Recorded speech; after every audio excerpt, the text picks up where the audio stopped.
Yo, it's me, it's the SCOTT, and welcome to Flashback Fridays, where I take a look at an 80s film and give it a review. And today I'm reviewing the 1988 film Bloodsport, starring Jean-Claude Van Damme, Donald Gibb, Forrest Whitaker, and is directed by Newt Arnold. Also, I gotta mention that the director of Lionheart, Sheldon Lettich, wrote this film. It tells the story of apparently a real-life person named Frank Dukes, although I'm convinced this movie is total bullshit compared to what actually happened in his real life. I'm not going to go into there, but... So anyway, Jean-Claude Van Damme stars as Frank Dukes, who was...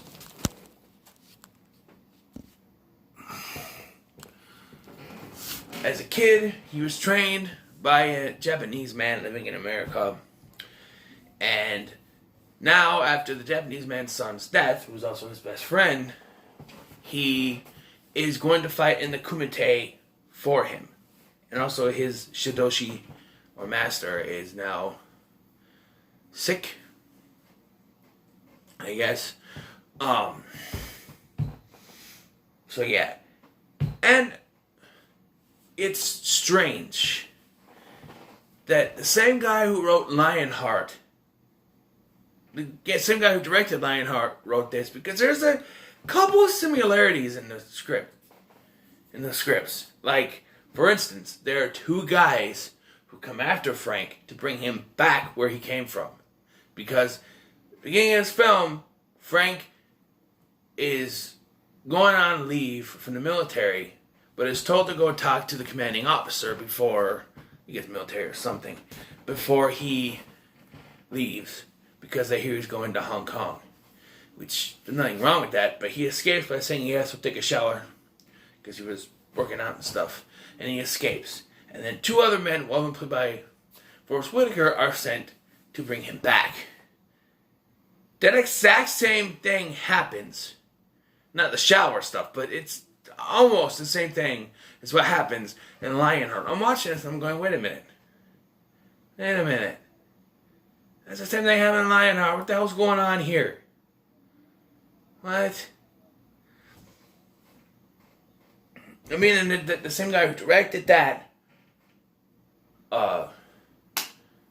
wrote this. It makes a lot of sense. This came out first, of course, but yeah. So, the Kumite is this sort of underground fight club type thing for martial artists.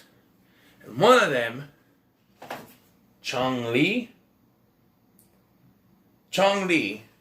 who looks nothing like he did back then. He's in his 70s now. I saw a recent picture. He's a skinny dude now. He was all big and muscly back then, but skinny dude now. But he's the reigning champion, undefeated, and he's a deadly fighter. He kills. And of course, Frank's the one he's gonna kill at the end. Frank meets Jackson and becomes his new friend. And also a reporter, whose name I don't know, but she's trying to write a story on the Kumite, and no one's allowed to tell her anything because it's a secret. Even after she sleeps with Frank, and we get a Jean-Claude Van Damme butt cheek scene. Yeah, they wouldn't show us a sex scene or titties, but they'll give us Jean-Claude Van Damme's ass. Thanks, movie. Anyway, yeah, it's your standard, action tournament movie. I think the music's kind of cool. My heart's on fire, fight for your life. I don't know all the words. And then there's a weird song. There's a chase scene when those two guys find him. There's a chase scene, and the music, it's a weird music. It's like something out of Melrose Place or something. I don't know. And then there are montages. There's even a montage when he's after Jackson gets hurt by Chong Li. There's a scene where Frank goes on a bus and he's recounting the events of what happened so far in the movie in his head to his friend and with the girlfriend and all that, or the girl, whatever, the woman, and there's a sad song that plays, and she's like, what? It's very obvious they were trying to make a Rocky-type movie. But they decided to take the wrong Rocky movie, Rocky IV, which also had a whole bunch of montages, and adapt that with the story of Frank Dukes, which in this movie may or may not be bullshit, I don't know, and turn it into a cheesy Rocky sequel that's not a Rocky sequel. Could have been.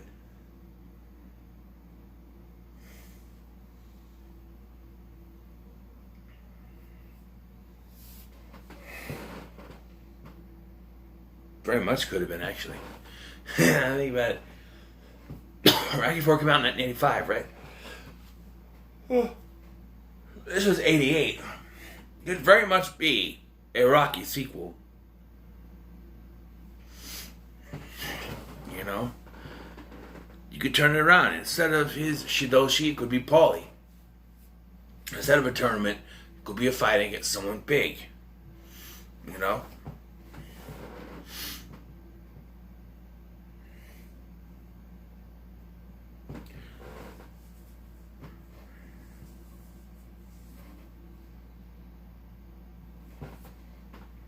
Who knows? But I can't think of any more ideas. But yeah, I think this movie's pretty good. The action is very good. There's a scene like he was trained. Okay, so there's a scene where Chong Li throws this powder stuff into his eyes. And he's all like, you know, you get the famous yeah that he does, and he's like all frustrated because he can't see anything. Yet we're shown in flashbacks, which, by the way, he goes to see his Shidoshi, and the man's wife, you know, the Shidoshi's wife, goes to tell him, and we get a 10-minute, I'm not kidding, 10-minute flashback sequence of everything that happened when he was younger. Breaking in to take the katana, saying he didn't want the katana, and then being trained side by side with the kid, although he was just a punching bag for the kid, and then got trained later. You know, 10 minutes worth of flashbacks, all to tell a story. And then he goes to see him, and yes, it's weird. It's weird, but yeah, he wants to fight in the Kumite. But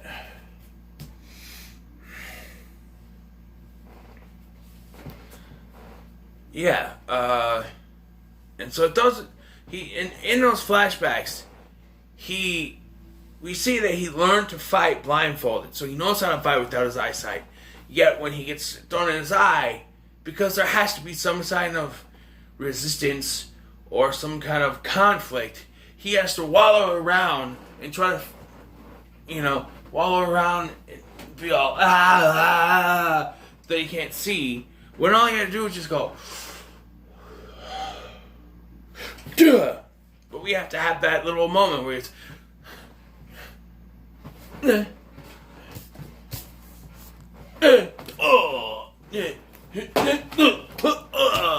where it's just like he can't see, but yet he suddenly remembers out of nowhere, wait a minute, I was trained not to fight without eyesight, and yet it takes him a while to realize. Then he wins, and there's two ways to win. You can kill someone, you can submit by saying mate, and he forces the guy to say mate. I didn't. Was it Fong Chi? Chong Li, whatever. Chong Li actually puts Jackson, his friend, in the hospital, and that's why do this stuff. And yeah, and then they meet each other in the hospital. There's a weird dialogue where he's like, "I love you, my friend," and he kisses him on the cheek, and then Jackson's just like, "Me too." And then they start going back and bullshitting back and forth with each other, and then he's like, "You two are just too much." And I'm just like, well, dude just told the other dude he loved him. It's kind of weird, but who knows? Who knows? Yeah. And then the movie ends with the two guys waiting for Dukes to show up and thinking Dukes took off on him, but apparently Dukes is still is already on the plane. He's like, "Hey, are you guys coming or what?" And then they go in and he's standing there and the woman shows up and she kind of comes out, she smiles at him thinking, he's going to run off with her. This is all set up. He's going to run up. He had them go in. He's going to run down, get in the car, they're going to drive off. But no, she just goes. And he goes. And then the movie freezes and starts telling us facts about Frank Dukes. Which, the first fact says that he fought from 1975 to 1980 and retired as the world heavyweight, in 2 words, which heavyweight is 1 word, thank you,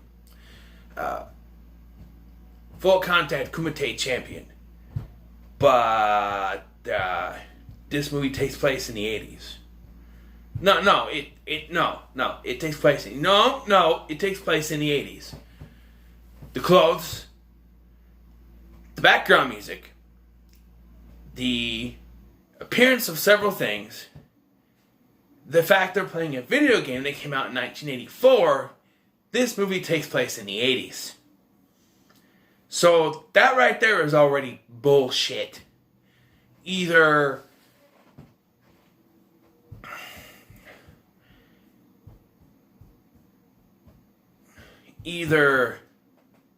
no, there's no either. They just decided to add those facts. Like, either this stuff really happened when it said it happened, and they decided to make an 80s movies. Basically, this is what it is. This stuff maybe happened when they said it happened, but then they tacked this on to a film that's clearly taking place in the 80s. Clearly. Just, it's gotta be. The way people look, like people talk, the clothes, the attitudes, the video games, it's the 80s. Yet, we're supposed to believe that this would take place in the 70s. I don't think so. I mean, you can take a real person and make a film about him set in the 80s, but don't try to feed us some stuff at the end saying that this could have actually taken place in the 70s. It doesn't make any sense. Not at all. At the latest, this would be 1980, because if he's going back where he was, he probably retired the world heavyweight Kumite champion, full contact Kumite champion. Then this was the last time he fought, and that's 1980. Even though he was talking to Jackson about next time we fight. So no, I don't know. It's confusing when they try to make it, add the historical stuff. I don't know. But this movie's pretty good. I'm going to give it a 7. I really enjoyed it. Van Damme at his best, I think. But yeah, so what are your thoughts on Bloodsport? Let me know in the comments below. Make sure to like, share, and subscribe. I got one more movie left to review. Thank you for watching. I've been Scotty. I'll see you in the next one. Kumite!